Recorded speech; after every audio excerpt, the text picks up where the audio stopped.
just about ready to get underway. Our next exhibitor is at the gate. They're trying to prove that they belong here. They really have their eyes set on that podium, but this pair just hasn't been consistent. Championship titles are elusive. This is a difficult field. It all comes down to this. Here we go. When years of work come to seconds of action, give yourself every edge. Get rebound technology for faster muscle recovery with ProForce from Nutrina. If you're looking for a smarter way to ship, look to Unishippers. We've been helping small to medium-sized businesses cut their shipping costs for more than 30 years. You'll get significant savings with UPS and more than 65 LTL freight carriers by leveraging the group buying power of our 90,000 plus customers. Unishippers is a one-stop shop for reliable shipping, significant savings, exceptional personal service, and easy online logistics management. Let Unishippers deliver for you. Call Mark and his team today.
Hello, everybody. Let us know where you're tuning in from tonight.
Texas, the Tokyo Tex, the Kamikaze Cowboy, the Sukiyaki Jockey, the Man of Trail, Tim Kamara. And from San Antonio, Texas, the man on a mission and a mission on his mind, the man behind the wheel and keeping it real, the man that asked, how would you do it? Brad Jewett.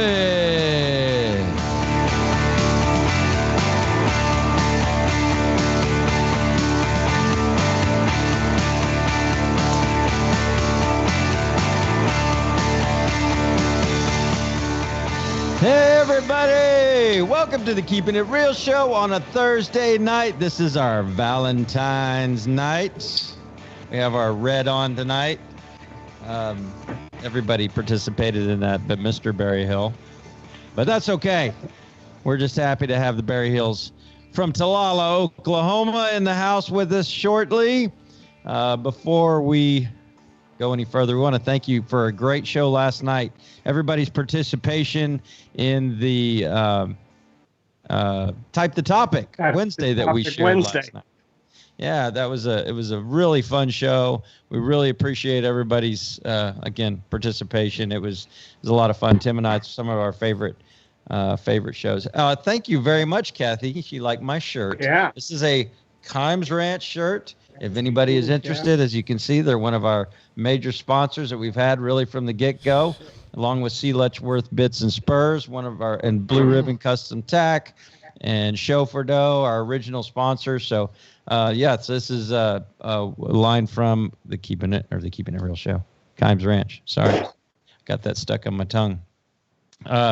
So here we are on a Thursday night. We are going to be talking with Leigh and Leonard Berryhill tonight. Tim, I've had the mic since we started. I think you need to. I'm sure you have something you want to say. Yeah, for sure. When I was today, as I was doing work here and doing our outline, interviewing them, a vision came to me, and I was thinking, Bradford, and just an idea out here is to do a roping show.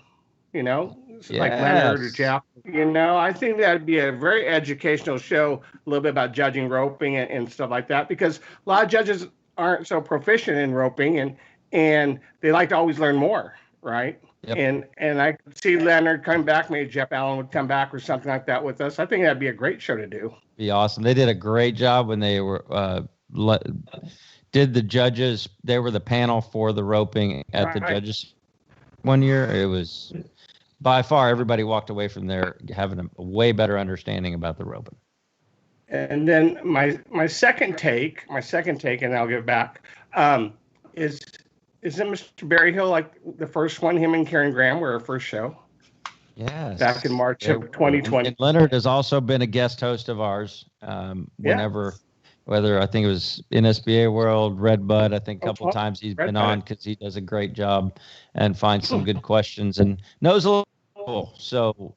And knows a lot about the industry at all different events as well. So always very educational. As we circle to our 1 year anniversary, it's nice to have Leonard and definitely Leigh, right? We've always wanted to get Leigh on here and talk a little bit with Leigh for sure. So pretty excited about tonight for sure. I agree, my friend. I agree. Shall we bring them in? Yes, sir. Ladies and gentlemen, from Talala, Oklahoma, Mrs. Leonard. This is Leigh Berryhill and Mr. Leonard Berryhill, the soon-to-be 30 years of wedded bliss Berryhills. Welcome, everybody. Welcome. We got sound on everybody. Okay, Leigh, I know you said you're going to let him do all the talking on your video, but come on. Say hello. I said hello. All right, there it is. I didn't hear it the first time. Sorry about that. I saw your hand wave, but I didn't hear a voice. We always want to make sure everybody's got a live mic when we come in. So thank you for saying hello. And tonight, for sure. You guys have quite the busy schedule, too. So we appreciate you taking some time out for the Keeping It Real show. I just love looking at all the comments when we bring our guests in. Met the Berryhills at the World Show. Nice people. Good. Leigh Berryhill. didn't say good Leonard Berryhill. They said good Leigh Berryhill. That's my a little bit who does all the talking. You're getting ready. Dan Train's in the house. Hey, Dan. He was on last night, helped me out a lot with some of these judging questions. It was great. So, all right, Timmy, let's rock and roll with these two. We got 2 pages of notes here. So let's get rolling with their stories, because I have a feeling it's going to be an interesting one. There's quite a few stories along the way here. Leonard, why don't you talk about your family, again, how you grew up and how you met or seen Leigh when she was young? Well, I've told you've heard this before somewhat. My parents were typical parents in the U.S. these days. My dad was a steel worker. My mom was a housewife, and until he got sick, and then she got a job. And they made some wonderful steps in life. They both came from zero and made a lot of themselves through hard work and dedication. And we lived 4 miles from downtown Tulsa on the northwest side. And Leigh's stepdad was about 15 miles, 20 miles on the northwest side of Tulsa. And my family was very close to his family. My grandfather and my dad did a lot of horse trading with Bill, and they corresponded on several horse deals. And I've known Leigh since she was just a baby. Through showing horses and Palomino horses in the late 70s, early 80s. We all showed Palominos and quarter horses in this area, and her dad and mom were showing horses with her. Her mom was a trainer, and she worked at the Palomino level mostly, some quarter horse stuff. And then later on down the years, as I said, when Bill and Paula got together, then we all, the knot even became tighter, and all of our families just kind of intertwined. We just knew each other forever through the family network. So what is the, maybe I'll get the thumbs up from Leigh before you answer this, but what is the age difference between you two? Because and don't tell us your age, Leonard, because then we'll know Leigh's age. So just tell us the age difference. Oh, no. You can tell my age. It doesn't matter anymore, does it? We're 12 and a half years apart. Okay. Very good. In your story that you're explaining, that was a question that popped into my head. There was was the age difference, because you knew her from such a young age. So there you go. I did, and I'm sure we'll get into it later how that all evolved. But yeah, my family has known her family forever. We just happen to kind of get caught in the middle here in a little while. So you guys, you haven't really left your home area then? No. That's awesome. I love hearing that. So I'm still in my home area too. Let me let Leigh jump in for a second here and tell us about your family, and as just kind of like how you started with horses, because I'm going to let you go. Okay. My mom loved horses, and she just lived in town in Fort Smith, Arkansas, and my dad was definitely not interested in horses at all. He was a pipeline engineer, and when I was born, I think we lived in Ponca City, Oklahoma. She got a horse. She trained with Huddy Hudspeth, he's a Hall of Famer, I think AQHA Hall of Famer. We moved to Broken Arrow. We got more horses. She got more involved and started training horses. At this point, I'm 3 or 4 years old, and just all I knew was horses. My parents got divorced when I was about 7. She remarried my stepdad, who I was super close to, Bill Thompson. He's past president of AQHA, and he's a Hall of Famer. And we showed Palomino. We showed quarter horse. I don't know when I didn't show horses or go to horse shows. So, and I've always known Leonard, so that's what it is. Big family. It sounds like, where you go in the horse business, it's going to be just big family. It's started that way, and it's still that way. Yeah. So I'm just going to say, like the Palomino industry or population is really big in Tulsa, right? That's where the association's held at. and like the Tulsa State Fair. You guys are going to tell me in a minute how big that show was back in the days, right? Yep. And then Leigh, Palomino, Tulsa was the mecca of the Palomino industry for long years. Not so much anymore, but it was. Well, like when I first came to Texas, I knew there was a lot of places in Texas that had Palomino associations, and when I went to Florida, there was associations over there too. But I found out that, like you said, the mecca is definitely in Tulsa, right? Yeah, it was. So maybe we could share this little story because I thought it was relevant, right? So Leigh, you better tell the story the best because it sounds better from you. You want to tell us about when you were showing in Tulsa? Yes, we were at the Tulsa State Fair. I will never forget it. And I was probably 13 or 14 years old, just knowing the horse I was showing. I can know that. And I was shown in the open ranch horse in Palomino. That's like a trail horse with Western riding and a rope involved. And I was shown in the professional class. Well, I was doing the middle of my pattern, and I had picked up my rope, ready to go. And here comes Leonard in the arena, swinging his rope, standing up in his horse at a gallop through my pattern. He thought it was still warm-up. Well, I put the brakes on my horse and yelled, "I am showing," and had a big fit like a little 14-year-old girl will act like. And that was embarrassing to me, but I think it's a lot more embarrassing to him. And I did beat him that class, so that really made me happy. It scarred me for life. Larry, do you want to say your side of the story, or is it the same story? She told it pretty accurate. I thought we were still on lunch break, and I come swinging in my rope, playing like a big-ass cowboy, and come in there, and she screams, "I'm still shouting!" And it just, I wasn't going to beat her from that point on. She could have fallen off, and the judge was going to let her win that day. So, yeah, it pretty much scarred me for life. I've always been pretty careful about when I went in the arena from then on. That taught me a lot right there. So just let me ask you this, Leonard. This time, like, what kind of are you showing? Rope horses? Are you showing all around the horses, like when she's 14 years old and stuff like that?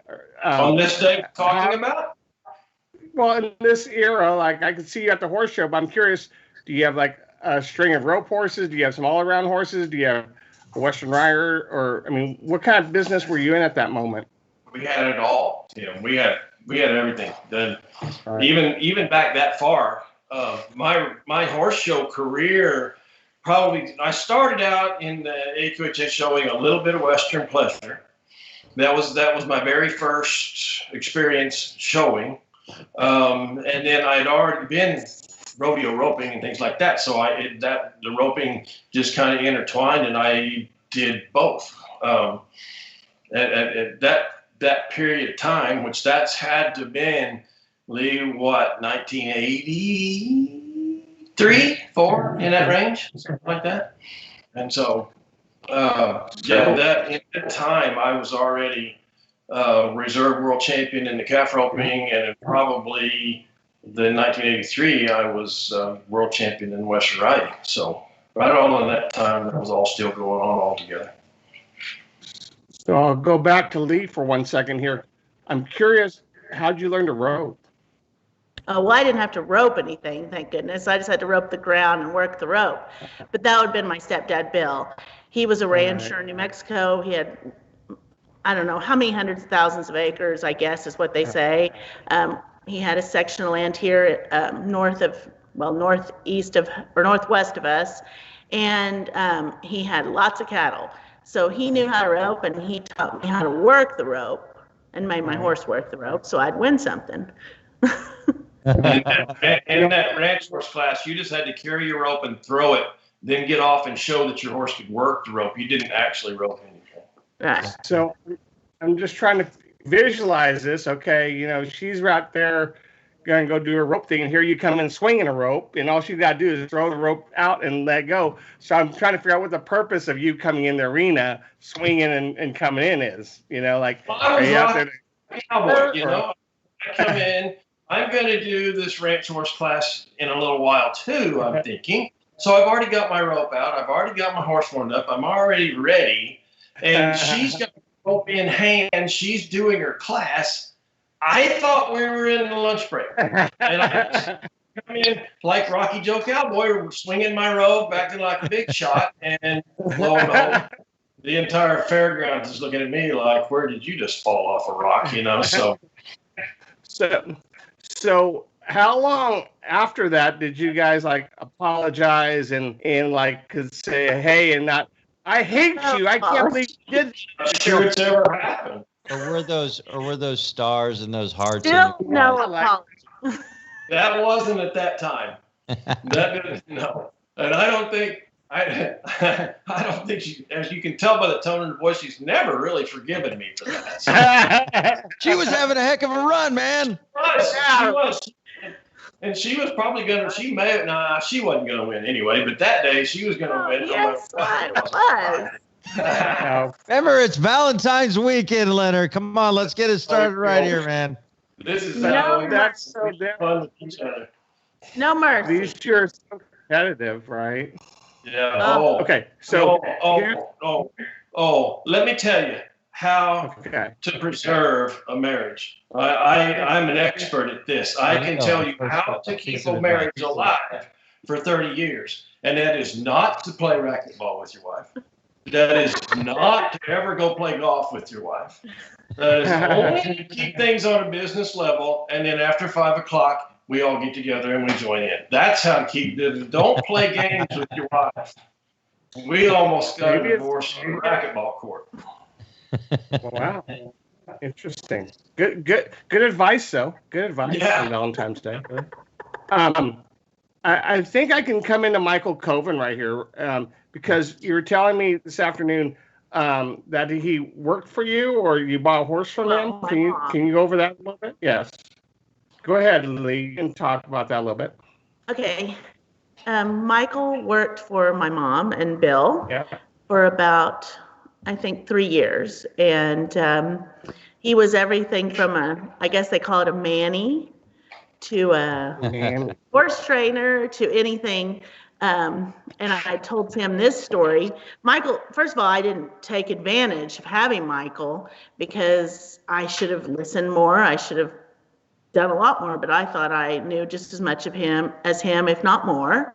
I was, again, 14 to 16-year-old girl that, as we know, that seems to be the biggest pain in the butt time. But he was my friend, my brother, everything. He actually had to come pick me up at school for quite a while when I got kicked off the school bus for beating up a little boy. And I went to Catholic school. Michael also is a genius. I don't know, or he says he's not, but he's close to a genius, IQ. Yeah. He had gone to Catholic school also in the same realm as me. He's a little bit older. And he did my science fair project. He was supposed to help me with it, but somehow he just did it. Well, I won. And so when I won the school, that wasn't a big deal. They just gave you a ribbon, you went on. Well, it won the city. That wasn't still a very big deal. You got a ribbon and picture in the newspaper. But it won the state. So then I had to speak on TV, on the news. And I really didn't know much about it. But I ad-libbed because it was horse anatomy. But again, thank you, Michael. You won the state in the science fair project for All Saints Catholic School. I do love Michael. He's like my brother, and I wish the best for him. And he has gone on and obviously done extraordinary well. You know, that's one of my favorite parts about the show because I had no idea that Michael grew up or was in the Oklahoma area. Yeah. You know, and then even more so the Tulsa area. And then when we had him on the show, he was telling us that. And I remember Leonard saying, hey, you need to get Leigh on here and, you know, let her tell some Michael Colvin stories. So do you have any other Michael Colvin stories before we leave this subject? I think he went on my first date. He went with me to my first prom, not as my date, but he was always there. My mom had made sure he was there for everything. I didn't get in much trouble once Michael was around, but he, lots of things. It would be so many, it would take up the whole thing. It wouldn't be very Valentine-y, but Michael is extraordinary. That's all I can say. I just really appreciate him as a friend.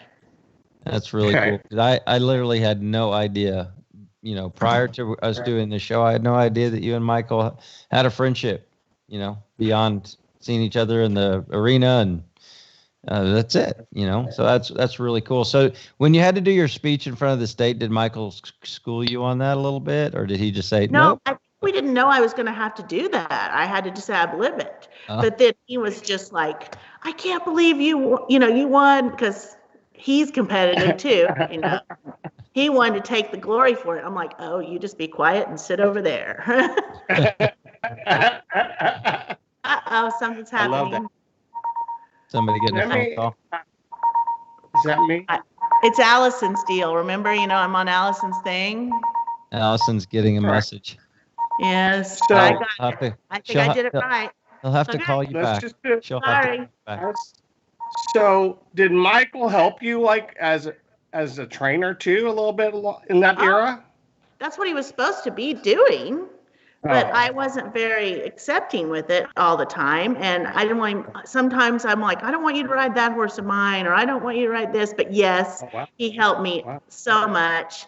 And Awesome. I can't believe he went on and kept being a horse trainer and helping kids after me. But yes, he helped me a lot. He helped me a lot.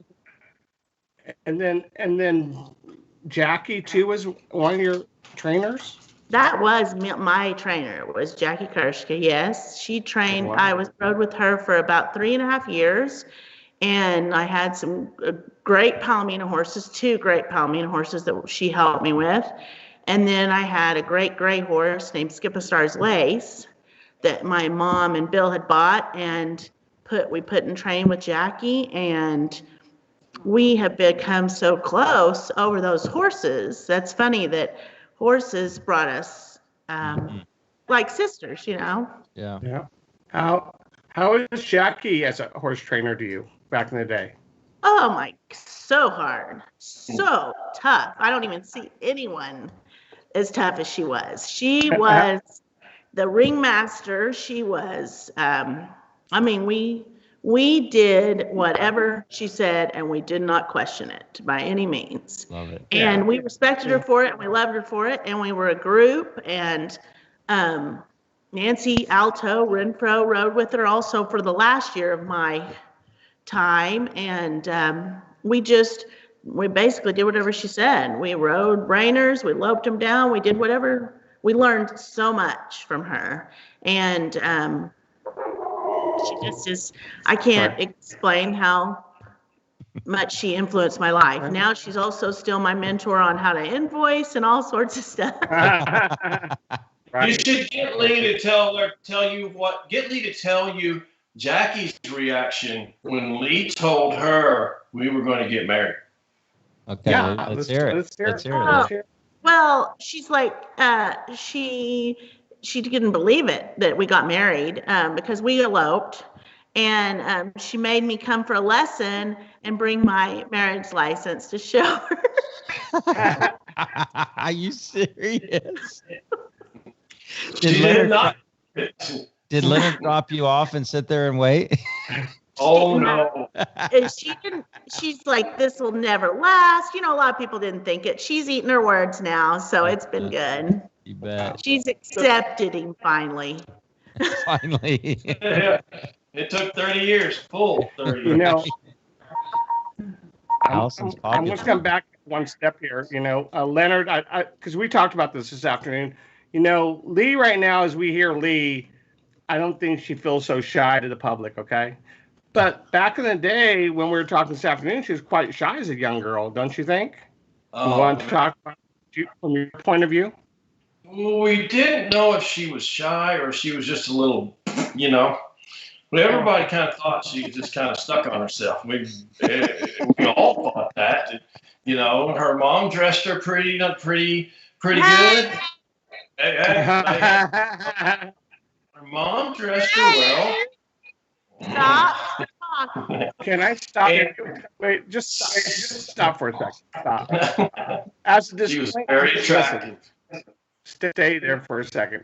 For a disclaimer, especially on the couple shows, we always make sure they're in separate rooms. we never let the couples be in the same screen or the same room together. So they're separate right now, so they can talk like this and be safe for a while till tonight. Yeah, okay. for a little while. Sorry, I knew me. Now you can continue. I knew I would get a reaction, but no. Leigh was always she was really quiet around public, and people around me. She didn't like me. She didn't like me at all. And so we never had any conversation that she and I attempted was never really very good. And so, but she was kind of an introvert. She didn't have a lot of self-confidence, and she had a lot of I don't know. But she's as you can tell, she's well out of that now. She does such a wonderful job. Leigh is a genius. She, when you are around her, when she's talking to kids, and not just kids, when she's talking to the parents, when she's talking about anybody about our business, about horses, what to do here and there, she is truly a genius in what she comes up with. Some of the sayings that she tells these people just amaze me. Where did that come from? She's just such a brain when it comes to all those things. So let's let Leigh have some of this. So tell us what you were thinking in your childhood and in your amateur years like that. What do you mean what I was thinking? Well, do you think you were shy or do you think you were just doing business? I mean, some girls that ride horses, they kind of do their thing and they're so focused, like some of the Rainer guys or, a lot of the trainers we talk about, they're just focused on what they're doing and carrying their horses that they don't see outside the box. Oh, I think so. I think that I just was adamant that I was going to win. I had no pressure from home. It was almost unthought of. No one gave me any pressure. I had to try my best. That was the biggest deal. As long as I always tried my best, then nothing. I got to keep showing horses. But I gave myself so much pressure. And I think I was a little embarrassed, especially in Palomino. I would get a trophy or win something big. And I remember on Congress for the first time, and my mom was like, "Can't you even smile?" Well, it wasn't about smiling. I mean, yeah, I was happy inside, but I had worked so hard for it that I was just, I could smile to myself. It wasn't about doing it for those people or, and now I look back and think that's probably not the way to do it, but that's how that was my insides at the time. So either one could go here. So we got to get to a point where you guys become friends, and before you get married, how does this? I knew that was coming, Leigh. I knew that was coming. Like tell us either side of the story here, like what and become friends and learn to coexist in an area. And, I don't know. You guys know. We got to bridge that gap between what you're talking about. Right here. Let's see. Let's bring So you want me to start? Yes. Sure. All right. So I had a horse in training for her family, and they sent Leigh over to ride the horse. Her mom had asked me to take this horse, make it into an all-around horse so we could go try to win the Palomino Golden Horse with it. And she sent, after I'd ridden it for a certain amount of time, she sent Leigh to my house to ride it. And Leigh can tell you this story. That didn't go over very good. She didn't want to come to that goober's house. She didn't want to come to my house and be around me and do any of that stuff. But she did.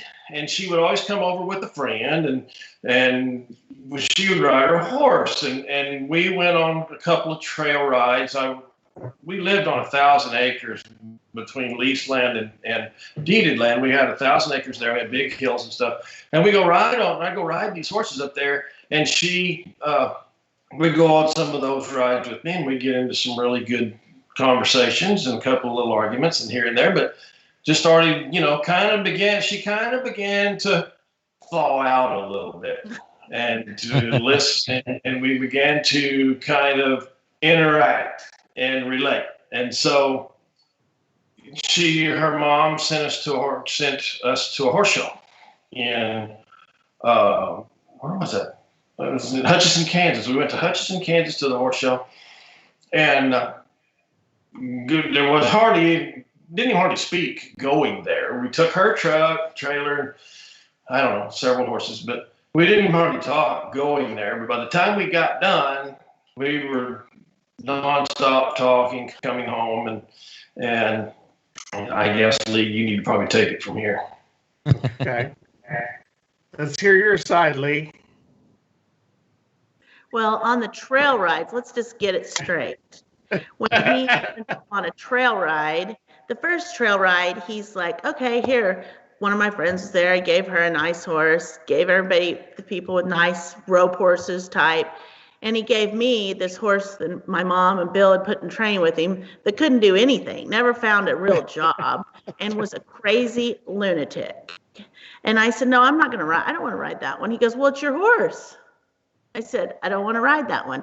About halfway through, of course, mine doesn't want to go up the hill, doesn't want to go through the water, doesn't want to do anything. I think he's just testing me. And I'm like, why am I not on that horse that guy's on? You know, I'm bitching the whole time. But yes, it was fun. He was fun. I think we had so much in common. And maybe I was a little mature for my age and he was a little immature for his age, and we just met in the middle. But we, I think, best friends. We just became quickly best friends, and horses were our lives, and it just meshed. That's awesome. So, can you take us through that? You guys getting married then? We just what? In a little while, I think we went on one real date, then we got married. I think it's kind of what it was. Oh, what's the married part is it? But the date is funny. He decided he was going to come to town and take me to a movie. We went to see Home Alone, the first one. And he had not been to a movie since, was it 1975 or something? Probably something like that. Yeah, so he was like, oh my God, how much they cost. He didn't say anything, but I could tell. And then he's like, I'm going to go to the you know, the concession stand. And he comes back with 2 large Cokes and big large popcorn. I'm like, oh, that really killed him. You know, and he sat down. He's like, do you know how much this costs? I'm like, yes, I do. So that was we had fun. We enjoyed it, but that was probably our only real date in Tulsa. And then we just decided to get married in between horse shows. My mom was like, if, you know, I'll give you money if you guys will go elope, because you need the, you know, money to start your business and start your life. And that's what she did. And we went to Eureka Springs, Arkansas, and we're late for our, that time, the day we're supposed to get married was August 20th. We were late because he needed to ride one more horse. And we got married the next morning, came home, and I think went to a horse show or something. Wow. Wow. That's so horse show people like, right? That's wow. It is. Leonard, do you want to add anything on to the story about getting married? Is there a sidebar on your side? Is that how it went down? You know, I don't know that I don't think there's any sidebar. She told it pretty accurately. It was just, you know, I don't know that. I think her mom gave us that money just so she'd get out of getting ready for a wedding. She just wanted us to get it out here, get it done. We didn't have to go through a bunch of hoopla, go get it done, come on back home and get to work. And I think that's the way it was. That's pretty much the way it turned out. That sounds like we surprised a lot of people. We didn't tell a whole lot of people. It was. I think our relationship was, or wouldn't you say, Leigh? I think our relationship was. I don't know if you call it secret, but it wasn't a big deal. We didn't. Who was the most surprised of your friends? Jackie. Sounds like Jackie. Yeah. Okay. And there was always a pool. How long it was going to last? You know, 6 months was kind of the average that people thought it would last. And there's a whole lot of Leigh Lyles and a whole lot of people like that thought we wouldn't make it a year. So it was. So let me add one more to this part. So can you just talk about after you guys got married and how you established a business? Like you're telling me you had 2 different ranches you had to go to and stuff like that? Yeah. When we first got married, I was still at my family's ranch over here in northwest Tulsa, and her family's place was in southeast Tulsa, about 25 miles apart.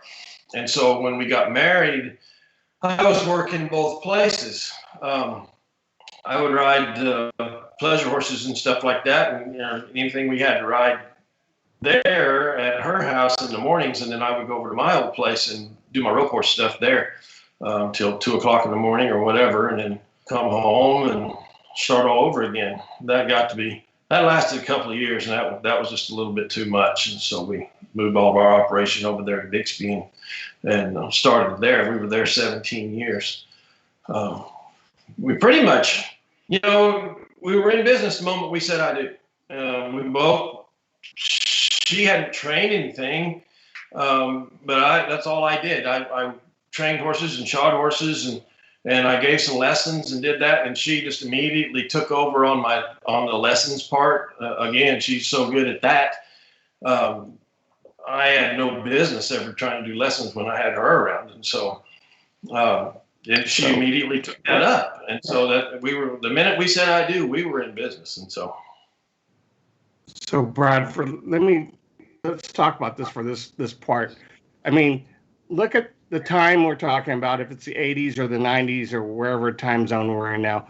But just back in the day, a guy going to 2 different ranches, just getting married and making ends meet, right? And they did it, and they've done it for a long time now. But just, I compare it to 2020 and last 3-5 years, I see people doing it. It's so different now. How people are in business, how young couples are trying to get in the training business. I mean, I don't know who works harder, but it just has a different feel to it compared to, I'm going to say, back in the day, right? What do you think, Brad? Well, I just think of if you're working out of 2 different ranches and, like you say, you're up till 2 o'clock in the morning riding rope horses and doing all this other, it's just such a different. There's so much, I feel like, behind the scenes now, other than just horse training and being on the back of a horse, whether you're throwing a rope or you're teaching a showmanship pattern or whatever. There's so much more it seems that goes into it, at least for me. But I have to say that, and I didn't know Leonard and Leigh back there in the 80s and 90s because I'd got into it. Really the late 90s, early 2000s is when I started getting into this deal. So, so I didn't know them then, but it really seems like they keep it pretty much. They've kept it the same way. They keep it what they need. And obviously if they've been in the business that long, they do what they need to do in order to have longevity. I know Leonard likes to play golf. I know he doesn't like to play golf with Leigh. But I'm sure Leigh has her things that she likes to do, and it's finding time to be able to have other things outside of the horses, so that when you're on the horses, it's 100% the horses. So, that's a great lesson in life, and we're going to get to that later on in the show with talking to our younger group of new horse trainers, young horse trainers, and what would be your advice. So that's not what we're looking for at the moment, but I'm just imagining, all the little details that I've had to even do today with the clients, because I've scaled my business down to a few clients. They're great clients, but all the things that I need to do in order to keep them happy, right? And I know one of them's watching, Monica Pardue. I saw you log on here, so yeah, you're one I'm talking about. But but I enjoy that part of it. But I'm trying to rewind back to the 80s when they're going and riding so many horses and showing and being so successful. It's like you just go. You don't worry about the clock. You go and you do as much as you need to do to get ahead, to learn, ride as many different horses as you can, and it all will work out. And it's kind of the same theory now. It's just a little bit different mindset.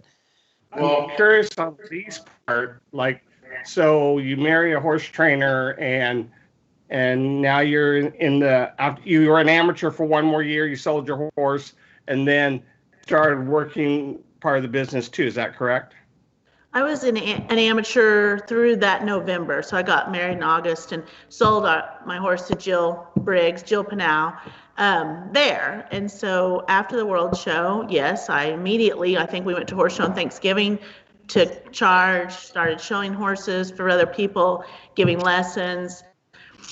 Yes, it was, that's all I knew. I mean, that's all we know. We don't know anything different. And besides horses and God, I don't think there is in my family. That's not much. There's not much else left for time. There's not much time left. So that's what I do, and that's what I love. That's awesome. And to do it for such a long period, how'd you do that, Leigh? Because I love horses so much, and I love the people too. But when it's 9 below here in a few days, and those horses are outside, we bring them in, and we're going to take care of them. It's because we love horses. And we both do. We can do it together. I think the biggest thing that people need to think about is if you don't take care of that horse, along with the organizations that we're going to talk about, I think later, that horse is the main thing. I mean, if you don't take care of it, you're not going to have a job or a business or a hobby or anything. And I think that's what Leonard and I love the most. We do it a little differently, probably. I'm a little obsessed, and he wants me to stop getting up at 3 a.m. and checking them, but that's just what I do. So. And do you guys both, I'll ask you real quick, do you both think that like lessening and training was a lot cheaper back in the day? Like how much we got or how much you guys got? Oh. I mean, it seemed like we had to do a lot of horses and people to make the money we make today. Our clientele has improved. Our techniques have improved. Our property has improved. We're able to do more than we used to do. Back when we had 36 horses in training all the time, and she and I were going all hours of the day. We had an energy level that most people, we had a lot of energy. We would get up and want to go, and we would go and we'd do what we did until we just couldn't go anymore, and we'd go take a break and then go back and do it again. And I think that's a little bit different today. I think, yes, it was cheaper for the customers, but it's all relative. It's all, they paid probably the same percentage of their paycheck now as they did then. So I don't know that it's much. I don't know if there's a whole lot of difference there. The customer base was probably broader back then. I think our smaller associations were bigger. The Palominos, the Buckskins, what I would say are the smaller associations. They were bigger back then than they are now, and stronger probably. Every association right now is going through some headaches. It's just sign of the times, I guess. Right. And hopefully I'm seeing and hoping that there's a new day coming. I hope there is. Well, everything circles, I think. Everything, there's always a circle, whether it be Palominos, the Paints, the Appies, the Pintos, all the different breeds. I've always heard of a circle where it revolves, and then one's going to be down for a long time, and then it makes a comeback. I mean, I see that happening, I think. That seems to be the case. Brad, Timmy? I'm going to give it to you. So it's that time, guys. Mr. Jewett is going to take the ball. Here's all the questions that you don't have yet. I can put my glasses on. I want to make sure I don't read anything. Music. Okay, so we're doing it this way. Leigh, you're going to answer this question first. Leonard, you're not allowed to talk. Same man. And then Leonard, you'll get to answer it. First question. Wait a minute. Does Leigh get to talk? Question. Yep. This is for Leigh first, and then you get to answer, Leonard. What is the last thing you have done that was spontaneous, Leigh? Go get Allison to help set up the computer. Leonard, what was the last thing you did that was spontaneous? I don't do much spontaneous anymore. I'm sorry. Pass. Okay. Leonard, you answer this question first this time. If you were an animal, what kind of animal would you be? I would be a quarter horse at the Berryhill Quarter Horses. There you go. Leigh, come check on you at 3 o'clock in the morning every morning. Yes, sir. Yes, Leigh, sir. how about you? I'd be a dog or cat at Berryhill Quarter Horses because they even get it better. So that's what I would be. That's good. Okay, Leigh, you're up first this time. If you could be any flavor of ice cream, what flavor would you be? I think I would be like orange sherbet because I don't like it and I don't want anybody to eat me. How's that? She's good at this, Tim. She's just showing how bad I was last night at this. Okay, Leonard, your turn.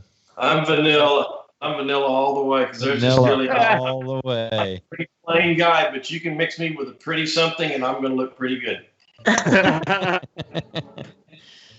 Excuse me. Okay, Leonard, you're first. What is one of your weird quirks? Your weird quirks, not Leigh's. What is one of your weird quirks? You sure you don't want her to answer that one? She No. can do that a lot. I can. Let Leigh answer that one. Okay, we'll swap the question. What is one of Leigh's weird quirks, Leonard? Oh, well, everybody's seen her T-shirt that she wears at the horse shows all the time? I cuss a little. Jesus, but I cuss a little. Yes. That's one of Leigh's quirks. Okay, Leigh, what's one of Leonard's weird quirks? When Just he gets on his horses, he lets them walk off. And so then when I want to get on his horses, they don't stand still at the stool. I've been accused of that too, as a weird quirk of mine. Yeah. Love it. I It's love that it. Roy Rogers mount. You just get up and let them swing you up there. And you know, when I watched that cow horse movie that was out down the rail and down the fence, and all of them, they just get on their horse, their horses walk off, and they just grab the reins, keep on going. I'm like, you see, they do it. That's the way you're supposed to do it. They win the snaffle bit fraternity on a horse that just walks off when you get on it. Okay, next question. Leigh, you are first this time. Name a restaurant you guys have eaten alone at, and you must have different answers. The two of us alone? Yeah. Yes. Mahogany's. Oh, nice. Leonard, Nice. what's a different restaurant that the two of you have eaten alone at? White Rivers Fish Market by the airport in Tulsa. Nice. Yeah. I mean, that sounds like they have date nights. That's good. That's good. Yeah. 30 years of marriage. Yeah. There you go. There's part of the hints. Okay, Leonard, you're first. Fill in the blank. When I dance, I look like... Fido's ass.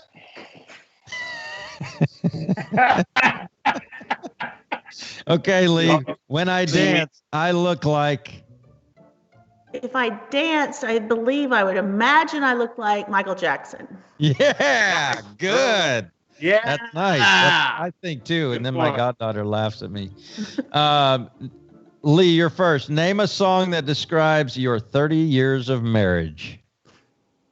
Oh my gosh, there's a song that I always sing to him. Now I can't remember it. What song is it? Let him answer it. Baby, I want you. Oh, that's Baby, not I it. need you. That's my song. Okay, I will always love you. Oh, there you go. Whitney There Houston you go. Yes. or Dolly Parton. Dolly was the You have, original. you have a song, Leonard? I saw it. I did it. He just sang it. I sang it. Oh, yeah, I need. Again? Okay. Yeah. No, that's good. That's good. Okay. Question 8. Leonard, you're first. Okay. If you could be a different nationality, what nationality would you be? I'm a mutt now. I've got everything in me you can imagine.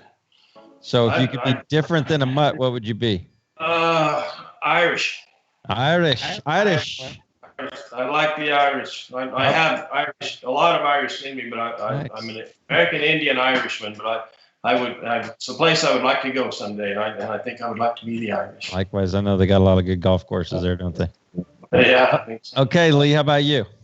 Well, I want to be Native American because Leonard's already got his vaccinations because he's Native American.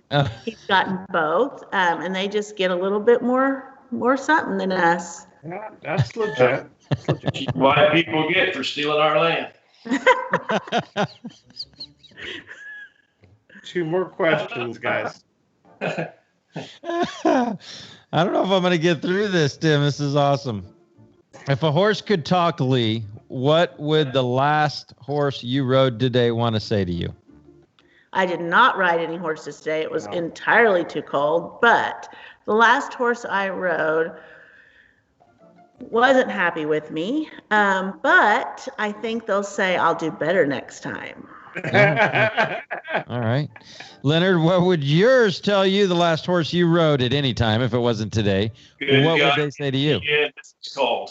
Say This that again. is cold. It's too cold to be doing what get me inside. we have a heated stall barn, and that thing was going, get me inside. Okay, last question. Leonard, you start. What is the best feature of your spouse's personality? Her honesty. Nice. And sometimes I hate to hear that. Yeah, but right. I know. She's brutally honest. And brutally honest. It's good. And Leigh? His sensitivity. He's sensitive, and sometimes I'm not as sensitive, so it helps us, and we balance out each other. Nice. Man, So, Tim, Bradford- I'm seeing why we're seeing 30 years of marriage, brother. Yeah, sure. I have one sidebar question before we go.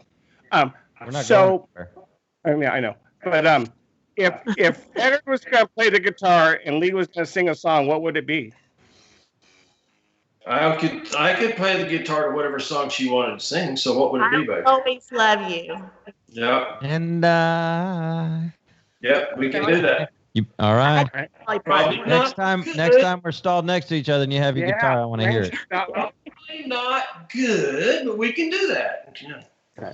Awesome. Great job on the rapid fire. Yeah, That's that was like one of the best. That's right going to there, go man. down on like rapid fire history right Rapid there. fire history, That for was sure. really, really, really, really good.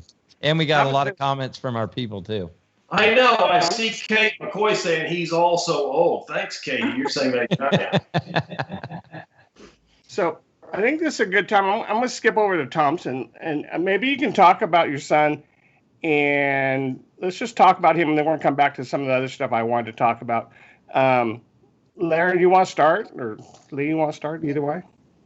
Well, sure. What do you want to know?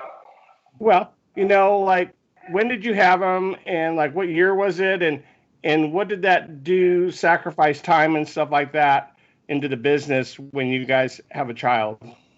Thompson was born March 10th, 1993.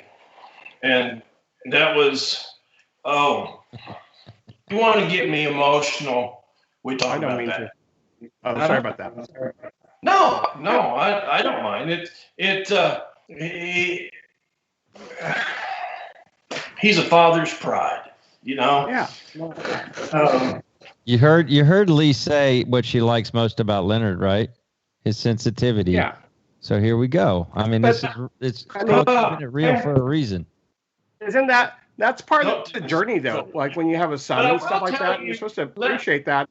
Yeah, but let me tell you some funny stuff, because Thompson and I always wanted Thompson to be born 10 years old because I wanted a toy. I needed somebody to play with, and I was always young for my age, and I hope I still am, but I wanted him to be born where he could rope. We could play ball, we could play catch, go fishing, all the stuff you do with your kid, and we got to do all that. I've been very blessed about that. And Leigh has the weakest stomach in the whole wide world. I changed Thompson's diapers till he was what, 10? No, till he was I don't know. While he was still, I was the diaper changer. She couldn't do it. She would try, bless her heart, she'd try to change his diapers, and she'd start throwing up, and he'd start laughing, and she'd come down and yell down at the arena, "Me, Leonard, you got to come and do your job." And so I'd get off, rope my horse up there, tie him to the fence like Gunsmoke, and run in the house, change my kid's diaper, and run back out and go to work. There was times when, if we were off at a horse show or something and he made a big mess out of himself, Steve Orth and I were roping him. We were in Columbia, Tennessee. We'd taken a bunch of horses there, and Leigh was there. Oh my God, Thompson had made such a mess. And I said, "Steve, I got all this going on. Take him over there and clean him off for me." Steve takes him to the wash rack, pulls his clothes off, takes the hose and just washes him off. Washes him out like that. And he brought him back pretty much spotless. And so that's stories I got about my kid. Yeah. But except for his first semester freshman year in college, except for that time in his life, he has been a joy. And he got turned loose at college, and he turned loose. And so we got that out of the way, and he was a straight A honor student from that point on. And he now he's in corporate Quick Trip, and actually he's still looking for his place in life, but that's where he's at right now. And we got to do a lot of things. He and I won a lot of money together roping, and we've got saddles right there behind where Leigh's sitting that he and I won. And I don't know. I'm proud of my son, and he's gonna and he's gonna do something else for us too. He's bringing our girl Mandy that works for us. He's bringing her into the family. He's gonna marry her. And we're just happy as we can be about that. But probably one of the proudest moments I ever had was I finally felt like I was good enough to rope with my son at his last Youth World. And I'd always gotten Steve or Jay Waddles or somebody like that to help me, because I honestly just didn't think I was good enough. And there's a lot of pressure. Yeah. You ask JD and you ask JD Yates and guys like that about roping with their kids, and there's a lot of pressure when you rope with your own child at the horse show, because you got to go home with them. And if something went bad, it was bad. But we had a really good horse show. We won a lot, and thank goodness I caught everything. And that was one of my proudest moments as a daddy, was getting to do that. You bet. Do we? I think Tim's froze up. Isn't that fun to see? I mean, he's getting emotional and stuff like that, but. As a father, you should be able to appreciate those times, and we are doing the dream thing. I think it's so cool to hear you tell that story. I mean, telling it from your side, I mean, it's what we live for. I'm sure he's listening too, but yeah. Tim, you may want to hold on one second. Tim, you may want to swap your Wi-Fi, Tim. Because you're breaking up, you're just turning into one big Asian emoji every once in a while, because your screen is freezing up. You're like, you were given the sad emoji, and then you were given the questioning emoji, and so we want to make sure that we have the real live Tim Kimura in his voice too. Okay, let me get. We could probably sell those emojis. Tim, maybe we should start doing that. Maybe we should start making you pose and do Asian emojis. So, not to get sidetracked there, but while Tim's changing up his Wi-Fi to see if he gets on a better Wi-Fi here, Leigh, do you want to add anything about Thompson? I think that was great, what Leonard said. And the main thing for other people that are getting ready to have kids or horse trainers, I think that is your number one job, or at least it was to me. It was that God put me on earth. That was my job, was to take care of Thompson, make sure he was grown, education. And I think I did that, but he's still my number one project in life. So he comes above the horses and everything else. Thompson was born under a blessed star, because because of her. Well, it just that's a cool thing, though, right? Yeah, absolutely it is, because you guys were I can see now why Leonard's horses didn't stand still, because he had to run up there, tie his horse up, change a diaper, get back on it, and he had to be back down there, just as soon as he could be. So I get that now, why your horses didn't stand still when you got on them. But it's kind of, it's a unique kind of dynamic, I would say, but you guys made it work. And like you said, your job was to help get Leigh into education and get him into his career. And it sounds like he's got a great career. I know he was a talented young horseman too, when he was showing as a youth and all that. So, and who knows if it ever comes back or it doesn't, but you guys don't have a prerequisite on that. You're proud of him no matter what. So, and it sounds like you picked a really good someone to spend the rest of his life with. So that's awesome. Yeah, and here's another little funny story about him. We never forced him to do anything, but we always had to prod him to do something. and he was always good at what he did. I had to. He didn't really take to the horses that fast. He'd been stepped on a couple of times and broke a foot and things like that, and he wasn't all that excited about it. But I was roping a lot, and I wanted him to rope, and I just kind of didn't make him do it, but kind of prodded him into it a little bit. And boy, just 2 or 3 days, he was eating up with it. And the same way with basketball, football, baseball. He didn't love baseball, which broke my heart. But she had to take him to his first basketball practice and essentially kick him out of the car for him to go play basketball. And then he found out he was pretty good at it, and it was all over. He was all into it then. So that's just the way he was. And again, he was born under a blessed star when he had her for a mother. He is her life. I believe that. Okay, so I'm gonna get back to. Timmy's back on. Timmy's back on. Timmy's good. We're gonna get back to some stuff that's not so emotional for all of us because we're all gonna start crying. But how about when you make this move in 208, like to the new barn? Can you guys talk about how that process worked for you from going from your old barn to the new barn and what was involved with that when you did that? That was a struggle. Leigh, would you like to take that one? Take it, Leigh. What, just that I didn't want to leave my mom? No, yeah. I didn't want to leave mom.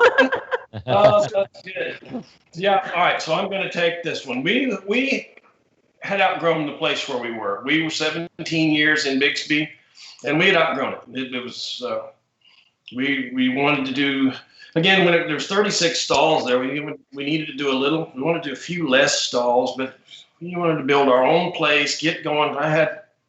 We worked hard enough. We could build our own deal. So we were sitting by the bed one. Our computer was right by the bed. I was a part-time rodeo coach. Just to throw this out at you, I was just for fun and for a favor to a friend. For 3 years, I was a rodeo coach at Rogers State University, and I was wanting to get up this way closer to that school. And I was thumbing through the real estate ads, and she was looking over my shoulder, and I just flipping through. She said, "Stop." And I said, "Okay, go back a little bit." We were looking for something right around 100 acres, something in that area we could build onto. And so she said, I think that's the place. And I said, I looked at her, "How can you tell?" She said, "I don't know. Someone's telling me that's the place. I want you to go see that tomorrow." Well, and of course, a good obedient husband I am, I made arrangements with the real estate agent, and off I went. And I was there at 10 o'clock the next morning, and I got up here, and I sure hope these people we bought this place from weren't watching, because I'm not saying anything bad about them, but this place wasn't very nice. And there was things everywhere, car bodies, hay feeders. There was 3 or 4 trailer houses. It was a mess, and I just, "Thank you very much for your time," and turned around and went home. And I told her, I said, "Nah, it ain't gonna work." And so she said, I need you to take me up there. She'd been praying on that, had she? I think so. Something was sitting on top of her shoulder, telling him, get him to take me back up there. So I did. And Leigh's always been one of those kind that couldn't see past what was right there. Not saying anything bad, but right. No, I see. I know what you're saying. She couldn't see this without the buildings there, without all the junk there. She couldn't see it, but she did this day, and she said, "This is the place." And I said, "Baby, you've got to be kidding me. This is going to be a lot of work just to get started. This is it. This is it. I've said my piece." And I said, "Oh my God, okay." So we bought 80 acres up here. Thank goodness I was the coach of that rodeo team. I was able to get those guys and girls to come up here, and we went to work. Oh my God! I hope I don't get in trouble with the law saying that we buried more stuff. There are double-wide trailer houses buried on this place right here, and there were places that rats wouldn't live that we had to bury, and we took it down to almost nothing. There's 3 buildings left, and we built the barn of my dreams. We built a 20-stall barn with heat and a 100 by 200 indoor arena that we can rope in. I've got a 300 by 150 outdoor arena we rope in. I've got 80 acres we put our cattle on, graze hay on. It's a place of my dreams. It is. And I've always told Leigh, thank you for letting me live my dream. Wow. I've never been there. I'd love to come see it. Well, your place is really awesome that you got going now. My place, is a horse trainer's place, but I'm so very, very proud of it. It's beautiful up here. We love it, and it's a very workable, doable place. It sure I is. can tell you, today I was really envious the fact you just said you have a heated barn. Yeah. We had that, in 2011. We came home from the Sun Circuit, and there was 21 inches of snow on the ground. Our barn was probably 3 years old then, I think, and we didn't have heat in it yet. But it was 21 inches of snow. We got our horses all moved back into the barn. The next night, it got to a record 32 below zero here. So that was all kinds of records. Oklahoma, man, I'm talking about 32 below. And then, fortunately, it rained snowed another 21 inches. So we had 42 inches of snow on the ground, plus the drifts, and 32 below. But that barn was raining inside. It was 45 degrees, believe it or not. We had it well insulated, but it was raining inside. And I said, baby, we're going to have to get some heaters in here to dry this up, or this thing's going to fall down right in front of our feet. So anyway, that was our main number one reason for getting the heaters, and now we're sure having to have them. Okay. So can I ask Leigh a question here during this period of time? How was that? I mean, you said you had to move away from your mother, and if you're attached to her a little bit, I get that. What other changes or sacrifices did you have to making the adjustment moving out there? Well, 2 minutes, one direction was a Starbucks and a Super Walmart before. 2 to 3 minutes to the left was Starbucks, Super Walmart before. Everything you could think of. The one good thing was Glover's, now Kristen, they were all moving. We all moved from the same area out to somewhat of the same. We're in the same county. And so that was something to look forward to, because if not, we were all moving up to the boonies, Right. And it was a culture shock. But I love it. Now it has taken me probably about 10 years to really start to love it. So Has there been some things move in? Not much. No, No, so you're still kind of out in the boonies, so to speak? yeah, we're a little house on the strip. There have been some nicer homes built around us that have improved the area somewhat. But you know what? And I think she'll tell you too. We feel pretty safe out here. You get into Tulsa and towns where you never know who's going to be shooting at you. Right. You hear a lot of gunshots out here in the country, but they're not shooting at you.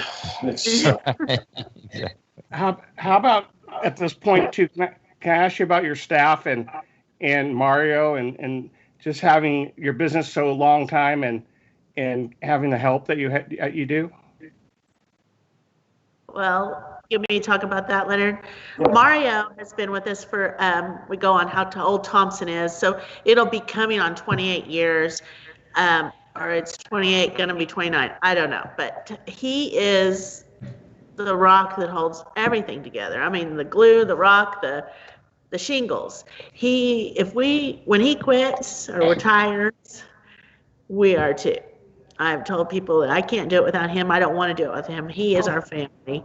We have Mandy House, who is Thompson's fiance, who has just gone on and done an incredible job for us. And she is won quite a bit, and she's quite the hand and a great personality, someone you want to be with every day. Leonard likes to go out there when those girls are out there. We have a new girl, kind of Michaela McCoy. She's just continues to make him smile and gets him excited to go out there. And I think that we just are happy, especially happy with our staff right now. Awesome. Mandy is a two-time world champion. She's been a professional for 2 years, and she's now a two-time world champion in the ranch riding. I like that. Yeah. Like Bradford too. It's hard to get good help nowadays. It's a different era, right? Yeah. I mean, you have a staff, and you're fortunate to have workers that work for you, but it's not as easy as it used to be to have people that want to do this kind of stuff, right, Brad? Yeah. Amen to that. Amen. And on that same term, I'm going to pat ourselves on the back just a little bit, but it'd be advice to younger people who think that they're going to have people working for them in the future.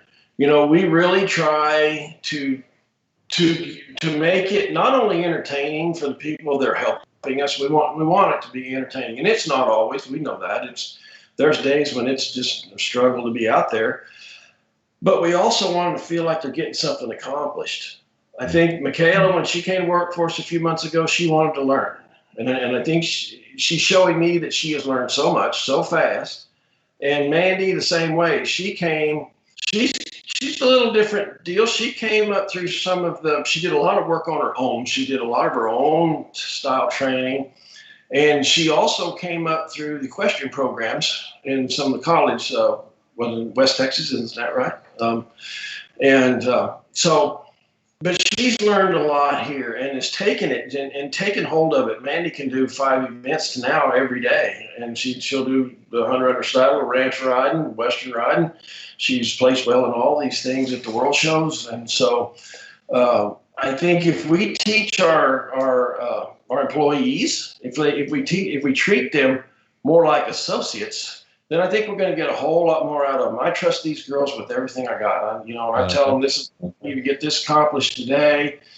I've had some time here lately where I've had to be up here at the house. I've had some different things going on. There's been several days here lately I haven't been in the barn before noon just because of things like this. And they have got it. I trust it's done. I can trust everything. I know that Mario's going to have it all in hand as far as what needs to be done. And those girls are going to have those horses cared for. And if I need something, if something's not quite right, they're going to call me and I'll be down there in a minute. So it's, Leigh and I are very fortunate in what we've built in that regard here. And I would try to encourage everybody that's going to be in this business to try to make it so. For sure. Michael Colvin's just joining us. Michael, make sure you rewind the program, go back and listen because you're for sure. Congratulations on your state championship in the science fair, by the way. Yeah, for sure. Okay, go on, Tim. Sorry. Couple more questions, and then I gotta let you guys go. How about just the part I thought was interesting about reinventing yourself, your business? Was there a time where you guys wanted to change your dynamics, but then it changes back, Leigh? I think that would be the youth that we were talking about earlier. So I told Tim earlier today, probably about 5, maybe 7 years ago, I decided I'm not going to do youth anymore. I think I'm too old for it. They don't really wear me out. The parents usually are the ones that, they're just too many dynamics with youth. And I'm just going to do amateurs. Well, and I got to hum with that. It's okay. And I had some customers call me from years past that I had trained them, and they had 2 kids, one especially that was really wanting to do the horses. The other one was a little young at the time. And the Langleys, they called me and they said, Avery and Addie are ready. They want to show horses. Well, okay, what do you want to do? So we kind of got them a horse, just a leased horse, and kind of played around in Mississippi, and nope, they want to get serious. So I said, I don't do youth anymore. Well, I decided I'd do them because I'd already trained those kids, the parents or the mother. And then about that time, which I've loved doing it, it's been great. It's gotten me back really inspired. And about that time now, Kristen Gallion's kids are ready to go. So it's exciting. We've done more stuff with them, and we have some other kids coming in. But as long as I've trained the parents, I'm okay with it. That's the I can tell them, like Kristen, she kind of said something in SBA. Oh my God, I can't believe she did that in SBA. And I said, you get to the stands. You did everything she's done and more. You were young. So they do it. They listen to me, and I appreciate it. Leonard, I saw Kristen getting on right now, and I know, I think the first time you told us about you and Kristen when you guys were younger, and does the breeding of the mother and the daughter, does it run the same, or is it different? Like when you get their children of people that you've taught before? I'm curious. You talking about people or horses? Yeah. People. Like, is a daughter the same as a mother, or is it different, or is it like, I'm curious, because we see that all the time nowadays. Kristen and her mom, you mean like that? Are you asking me if Kristen and her mom are similar? Graceland. Graceland and her mom. Like any of your past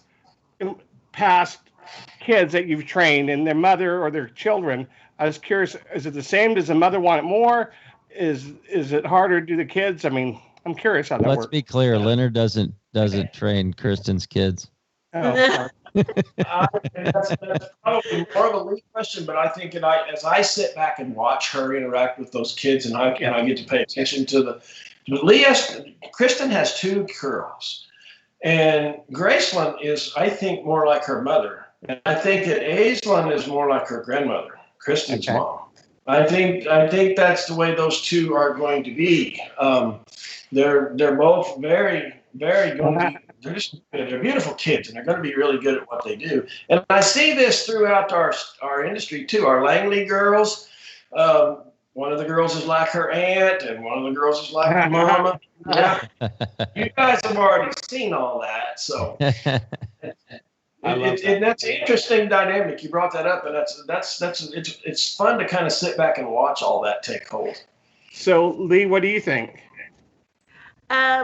Kristen's kids, no, I think that they are a little more laid back than Kristen was. She was just really radical, but she was also about 12, 13 when we got her. And they're surrounded with horses constantly. Yeah. But the best thing that she's done, and I hope that everyone can do this, is Wesley and her both have kept them from thinking they have to win first. Right. We decided that when they were just little. That doesn't matter, even though that's Wesley's business, and we all know that puts stress on us. Not on us, it puts stress as the kid. If they think that they've got to win like the parent, they hear it, they keep that from them, and Graceland definitely is going to have the look like her mother when she's on the horse. The other one is going to have the ambition like her mother. She's not scared. She wants to do every single thing, and she wants to take care of the horses and learn. And that dynamic has been super fun because she is all about it. She's 5 years old, and she wants to hoof black. She wants to do everything. Yeah. So all the kids have really put a light back into my life, I think. That's awesome. Yeah. I mean, that's awesome for them. Did you see, and then you can go on to your next question. Did you see Avery just typed in, I'm definitely like my dad, not my mom. Yes, that's true. Okay, Tim, go ahead. So I'm got the last 3 things on the bottom of my page here. So we kind of talked a little advice to couples in the horse industry. I mean, maybe we'll just touch one more time and we'll go there. And where do you think we're at in 2020 and versus your journey? I talk about all the time. What do you guys see on the field? You guys see a lot. You guys are real OQHA type people and involved with the AQHA. I mean, you guys have your eyes on it. So what do you guys see? What can we help? I think that everybody needs to realize that there will not be a horse show if you don't volunteer, if you don't help. You have to get to that point. I know that it's a pain because you've got your own life. You may have your own kids. You may have your own business. You've got to help. These things don't just run themselves, and the organizations. And we didn't look at it that way. I had been surrounded by people, my family, my dad, he was just a horse show dad. He did the judging team stuff, and he helped and got involved with AQHA so I could have a horse show. I didn't know that at the time. I didn't know that was the support needed, but that is so needed. And you're not too good to do anything. I mean, if it's like Tim, we talked about earlier, if it's pick up the poles with Tim, Oklahoma, we have to do that because one show we have is all volunteer, or we try to get it to be all volunteer, but not everybody volunteers. We need people to step up and help. And if you have ideas, give the ideas. They think that, everybody runs the rules and they do this and they do that. Don't stand behind the scenes and gripe. I don't think you can. Unless you volunteer, you don't have a leg to stand on. And so that's what I think. I think you need to think about that. Leonard, you want to touch base on that? Well, 2020 taught us a lot. we're still learning. 21 here is still going to be an experiment. You listen to the news reports, and some things are good and some things are bad. And most things are bad and not very much is good. And so you never know what to listen to. But 20 was the 4-month shutdown that we had. We got home from the Sun Circuit last year, and of course, like everybody else, it all shut down. And we didn't have anywhere to go until the Redbud came along, and the Redbud attendance was, I don't know, many times more than it had ever been in years and years. And the excitement and the camaraderie and the compassion that people showed at that show really touched me, because they realized that we all realized how much we really love this game, and how much we love the horse, and how much we love to do this. And I think that it instilled something in us as later on the fall shows, the world shows showed us how big they were. The Congress had to cancel, and those things are terrible things, but we still stayed together. And the Congress had a big, what do they call that? It was a big deal for COVID. I mean, the world show was a big deal for COVID, but we did it. We got over it, and here we are. We're going again. Horse people are just extremely resilient, and they're going to keep going. We're doing things in Oklahoma Quarter Horse Association now that I think that the entire industry has gone to sleep for a while. The last 10, 15 years, I think we've, the OQHA, AQHA, and a lot of other breeds went through such a high status in the late 80s, early 90s, that it carried all the way into the mid 20s. And we kind of went to sleep, and then we're learning that is not what we can do. Everything's going downhill a little bit now. And so I think if Oklahoma Quarter Horse is any indication of what's going to happen around here, we're going to come back, and we're going to be strong. Our organization right here is. I'm so excited with the people that we've got working with us now, and the enthusiasm that I've seen throughout our organization. We're going to reinvigorate some programs like fraternity programs. We haven't had fraternity in Oklahoma, quarter horse fraternity in Oklahoma in years. We're going to get re-involved in that stuff. We're going to start a clinic and clinics day involved with a novice show and things like that. We're going to get this thing rolling again. We're going to get some excitement going on. Like Leigh said, we all got to get out there and do it. It takes elbow grease to make these things work. I hope that answers your question. I know I get going sometimes. Well said, and that's exactly everything you said is 100% true.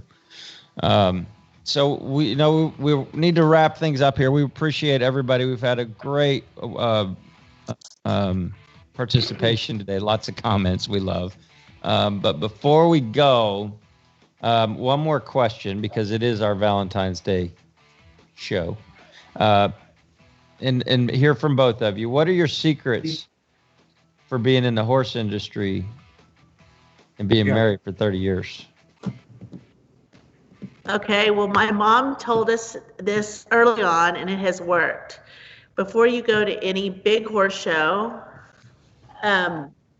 you say you're sorry, because things are going to go bad. Let's all just get real. They're going to go bad somewhere along the line. So we just, as we're driving in the showgrounds, even if we're not in the same truck, if we're in two different vehicles, most of the time we'll call each other and say, okay, I'm sorry for whatever lies ahead.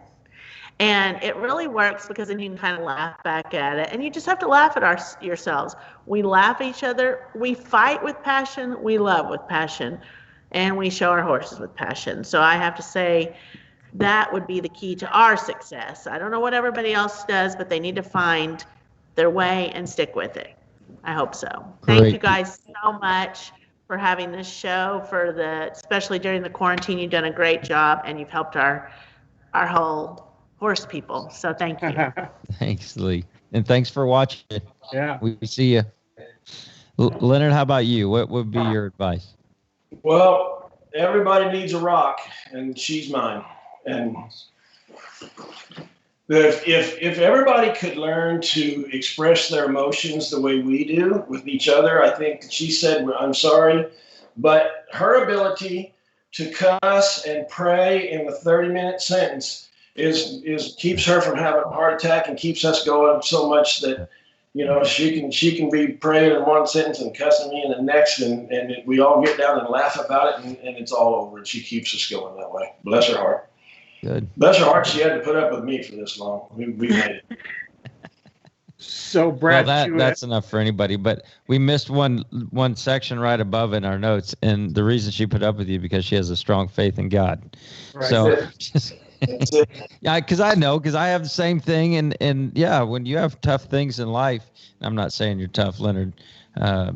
Love you to death, man, because I respect it, and a lot of people have said it tonight. Your integrity and your honesty. That's obviously who you are as people. That's how you run your business, and it shows. And we need a lot more of that in our industry. We have a lot of it, but we need to continue to grow it and teach it, and to everybody's watching that, right? We focus so much on the horse training part, and sometimes we get ridiculed for the horse training pieces, right, Tim? Yeah. But there's other things that go along with these horse shows, other than just the horse training parts.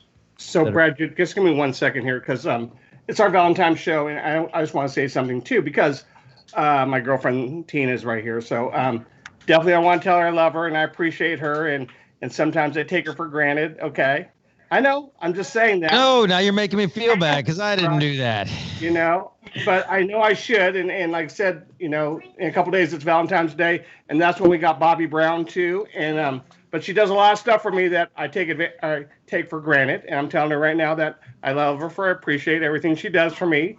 I appreciate when she gets my schedule, she does my laundry, or just every little thing helps with the bills, and you can't take that shit for granted. I'm sorry about that. You can't take that stuff for granted, right? It's a family show, man. Right. But super important. You need to thank your spouses, thank your girlfriends, and that's what Valentine's Day is all about. So sorry about that. Okay, well now I got to do it. Yes. Honest, Brant, I love you more than any other person on this earth. And I'm not just saying that because I'm on the show. I tell you that every day. She is my rock, like you say, Leonard. And it doesn't matter what happens at the barn or at the small horse show or the large horse show. She loves me the same. Nothing ever changes. And she's the hardest working woman I know. She's in the other room right now with a group of ladies because they need Monica. And that's just, she doesn't get paid for that. It's just something that's on her heart to do. And she loves people, and she teaches me to love people more and more. So thank you, Monica Brandt. Happy Valentine's Day. Happy Valentine's Day to everybody here at Keeping It Real Show. Tacona in Florida. Thank you, brother. This Kona. See you, Kona. Bye, guys. We appreciate it. It's been a great show. Thanks again. Great. Michael, make sure you go back and watch the beginning of the show because it was awesome. Thank you, guys. Stay warm. Yeah. Peace out. Take us away, Kona.